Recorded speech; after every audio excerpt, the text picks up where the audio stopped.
Hi student. Today's new topic is water pollution. What is water pollution? And what are the factors which is responsible for water pollution? तो आइए हम लोग discuss करते हैं water pollution के बारे में। अगर हम रिस्पॉन्सिबल फैक्टर की बात करें तो जो हमारे घरों से निकलने वाला सीवेज है, डोमेस्टिक सीवेज, लिक्विड सीवेज, आपको पता है आपके घर में किचन है और उस किचन से लिक्विड वेस्ट भी निकलता है। और अगर हम इंडस्ट्रीज की बात करें तो इंडस्ट्रीज में different type of liquid wastage निकलते हैं और ये जो लिक्विड वेस्ट हैं ये वाटर बॉडीज को पोल्यूट करते हैं, ये वाटर को। And third one is agrochemical. What is agrochemical? You know that कि different type of agriculture activity में हम ढेर सारे एग्रोकेमिकल का इस्तेमाल करते हैं, चाहे वो इंसेक्टिसाइड हो, पेस्टिसाइड हो, वीडीसाइड हो। इन सब का छिड़काव जो है फसलों पर ही होता है और जब कभी भी बारिश होती है तो जो बचा कुचा ये वीडीसाइड, पेस्टिसाइड, इंसेक्टिसाइड, ये जो हार्मफुल केमिकल हैं जो इंसेक्ट को, वीड्स को कंट्रोल करते हैं, ये वाटर के साथ फ्लो हो जाते हैं।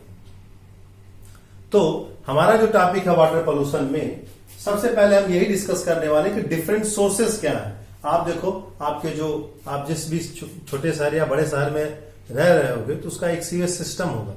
उस सीवेज सिस्टम में सभी के घरों से निकलने वाला जो लिक्विड वेस्ट है वो सब नालियों में जाता है और वो फिर जाकर के तालाब से फिर नदियों में जाकर के मिलता है।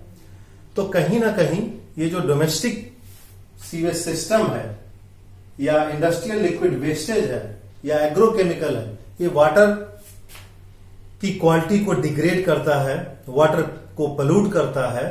और यहां तक है कि अगर 0.1% इम्प्योरिटी पाई जाती है वाटर में तो वो जो 0.1% impurity because of domestic sewage that is unfit for our use.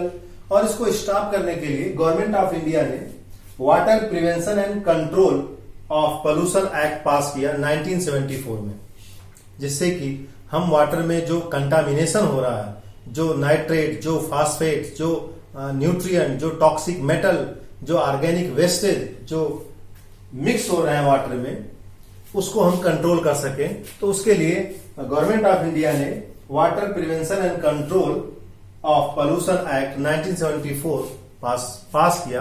दो तरह के वेस्ट हैं। अब आते हैं, हम लोग डिस्कस करते हैं कि there are two different type of waste present in liquid.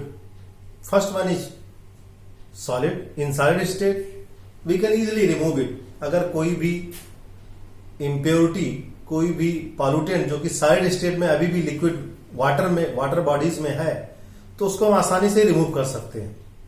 But dissolve impurities जो कि साल्ट के फॉर्म में है, चाहे वो नाइट्रेट के फॉर्म में हो, फास्फेट के फॉर्म में हो, जो टॉक्सिक मेटल है, जो न्यूट्रिएंट है, जो ऑर्गेनिक सब्सटेंस वाटर बॉडीज में डिजॉल्व है, उनको रिमूव करना हमारे लिए क्या होता है, डिफिकल्ट पर। एंड दीज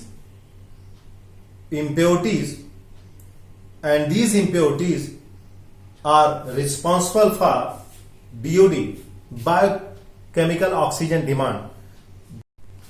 तो आइए अब हम लोग पढ़ते हैं कि ये वाटर बॉडीज में ये जो होने वाला पोल्यूशन है, चाहे वो जिस भी सोर्स से हो, उसका इंपैक्ट क्या पड़ता है।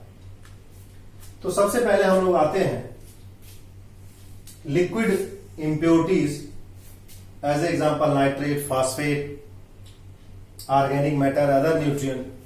ये जो न्यूट्रिएंट हैं जब ये डिस्चार्ज होते हैं किसी भी रिवर में, किसी भी पॉन्ड में, तो माइक्रोब्स इनको डिग्रेड करते हैं और जब माइक्रोब्स इनको डिग्रेड करेंगे, these microbes consume a lot of oxygen and because of this sharp decline of oxygen level in pond, in river takes place and this is known as BOD.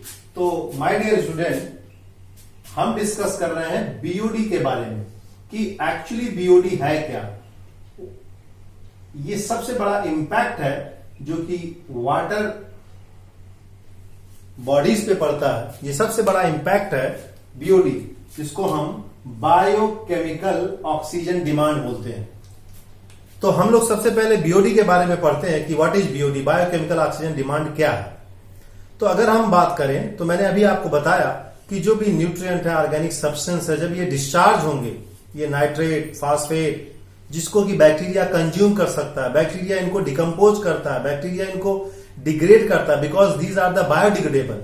तो जो भी biodegradable waste, liquid waste river में, pond में पहुंचेगा तो microbes इनको consume करेंगे, degrade करेंगे, and in this process they consume a lot of oxygen. Because of this a sharp decline in oxygen in river takes place and this is known as BOD. इसी को हम लोग क्या बोलते हैं, बीओडी बोलते हैं। ओके, तो मेरे हिसाब से बीओडी आपको क्लियर है।